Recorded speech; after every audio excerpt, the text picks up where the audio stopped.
Çətin diaqnozlara baxmayaraq bir möcüzəyə daha şahid olduq. Antimüller 0-3, endometrioz sistlar, FSH 15, zəif folikulyar aparatı və hormonal problem əngəl olmadı. Baxırsan ki, şansımız çox az idi. Amma cəmi 2 kurs müalicə nəticəsində qızımız gəldi ağlaya-ağlaya və hal-hazırda sevinir, çox xoşbəxtdir. Testimiz göstərdi ilə 2 kurs müalicə nəticəsində hal-hazırda da ilk dəfə UZİ-yə baxırıq və bəbəşin ürək vurusuna başlayaq.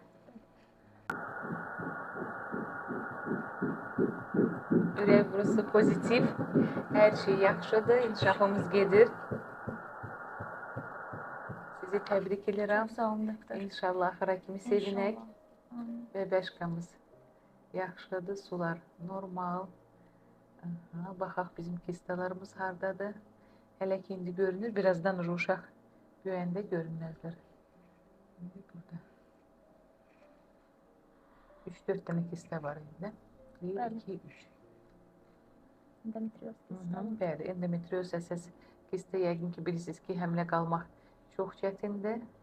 Amma şükürlər olsun, təbii yolla burada göründü. 1, 2, 3. Təbii yolla qızımız gözəl xəbəri eşitdi və şükürlər olsun, hər şey yaxşıdır.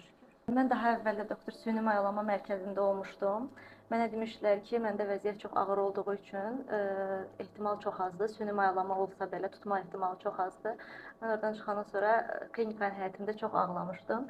Sonra elə oldu ki, Instagramda qabağıma siz çıxdı, sizin diaqnozlara baxdım və çox ümidləndim. Bura gələndə də mən ağlaya-ağlaya gəlmişdim, amma sizi görəndə çox ümidləndim. Bəlkə də o mənə də biraz təsir elədi ki, inanırdım. Ona görə də indi mənim üçün də bu möcüzədir. Sizə də çox təşəkkür edirəm. Bu qısa zamanda bu möcüzəni yaşatdığınız üçün çox minnətdarım. İnşallah axıra kimi belə sevinək, axıra kimi möcüzə ilə sizə evə yola salaq. Çox sağ olun. Problemlər çox idi, amma şükürlər olsun. Bəli, şükürlər olsun. Sevinirik.